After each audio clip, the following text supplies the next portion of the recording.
It started with a sentence I never expected to hear. She said, "You're making me forget my age." And I couldn't reply.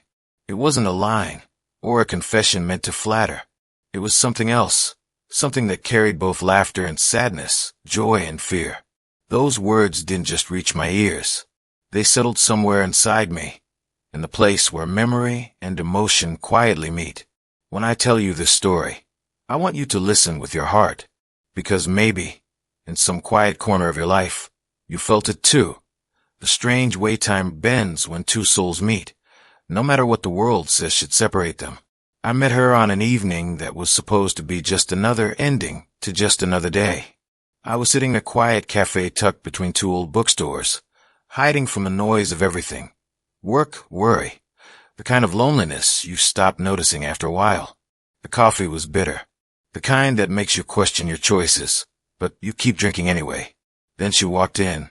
Her name was Elena, and she looked like she had stepped out of another time, graceful, certain, and yet entirely human. Her hair carried strands of silver like threads of wisdom, and her eyes had seen things that made silence feel sacred. When she smiled, it wasn't meant for anyone in particular, but somehow, it landed right on me. She took a seat across the room, opened a worn paperback, and every few minutes, she'd tuck a strand of hair behind her ear. I don't know why, but that small gesture, that simple, unguarded motion, made the whole world blur around her. I wasn't supposed to say anything. I wasn't looking for conversation. But life has this cruel, beautiful way of pushing you toward the people you're not ready to meet. She caught me looking, and instead of frowning, she smiled, not with surprise, not with curiosity, but like she already knew me. That was the first crack in the walls I had built around myself. When I finally spoke, my words stumbled. Hers, too. Our first conversation was clumsy, awkward, filled with half-smiles and unfinished thoughts. But somewhere between those pauses, something gentle began to unfold. She told me she loved music, not the new kind, but the kind that made her remember who she was before the world demanded she grow up. She said she never learned how to dance properly, but still tried when no one was watching. Her laughter was quiet but filled every corner of the cafe. I told her about my life, about feeling like I was constantly running late for a train I couldn't even see. And she listened. Not the way people listen to reply, but the way they listen to understand. There was something in her silence that made you want to be honest, something in her gaze that made your chaos feel less shameful. And it was then I realized she carried a whole lifetime inside her, a map of heartbreaks and victories, laughter and loneliness. She didn't need to say it. You could hear it in the way she paused before answering, in the way her eyes softened when she looked out the window. We started meeting often, never planned, never arranged. It just kept happening, like fate had decided we owed each other time. One night, when the city was asleep and the streets glowed with the faint shimmer of streetlights, we walked together in silence. The air was cool. The world felt smaller.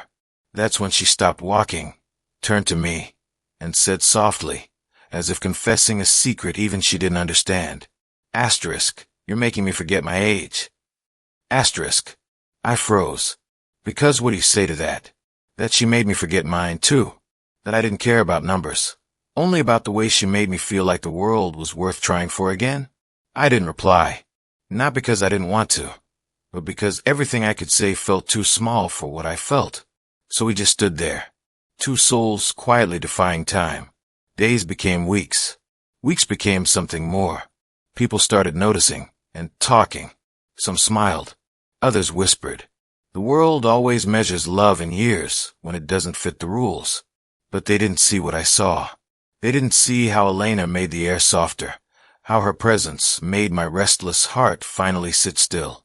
They didn't hear how her laughter could undo a bad day. And yet, even love isn't free from the weight of fear. Elena began to pull away. Not because she stopped caring, but because she cared too deeply. One evening, she said quietly, "You'll regret this one day, Lucas, when time takes away what you love about me." Her voice cracked, and I could hear the years she was afraid of, the distance she thought time would someday create between us. Her fear wasn't of me. It was of the clock, the cruel, invisible rhythm that reminds you nothing lasts forever. I didn't know how to fight that, but I knew this. What I felt for her wasn't about forever. It was about now. The way her hand fit perfectly in mine. The way silence felt safe when she was next to me. Then came the night that broke everything. We were back in that same cafe where it all began. The lights were dim. Rain whispered against the glass. She sat across from me, her coffee untouched, her smile trembling. She said we should stop seeing each other. She said love shouldn't feel like stealing time from someone else's future. That I deserved someone who could walk beside me for decades, not someone already slowing down. I wanted to argue. I wanted to tell her how wrong she was. That love doesn't measure itself in years, but in moments that change you forever. But once again, I couldn't speak. Not because I didn't have words, but because my heart had too many of them. So I just looked at her, and let my silence be the only answer. Her face crumpled. Tears rolled down her cheeks. "Why aren't you leaving?" she whispered. And then I finally found my voice. "Because love doesn't count years," I said. "It counts moments. And every moment with you feels like a lifetime I don't want to lose." Her hands trembled when I reached for them. Her tears turned into a fragile smile. And just like that, the heaviness lifted. Not completely, but enough to breathe again. Maybe she still feared tomorrow. Maybe society would never understand. But none of that mattered anymore. Sometimes, love isn't about conquering the world together. Sometimes, it's about choosing each other, even when the world tells you not to. As she stood to leave, she looked back at me with that same mischievous glint from the first night we met. "You are still making me forget my age," she said, almost laughing. I smiled.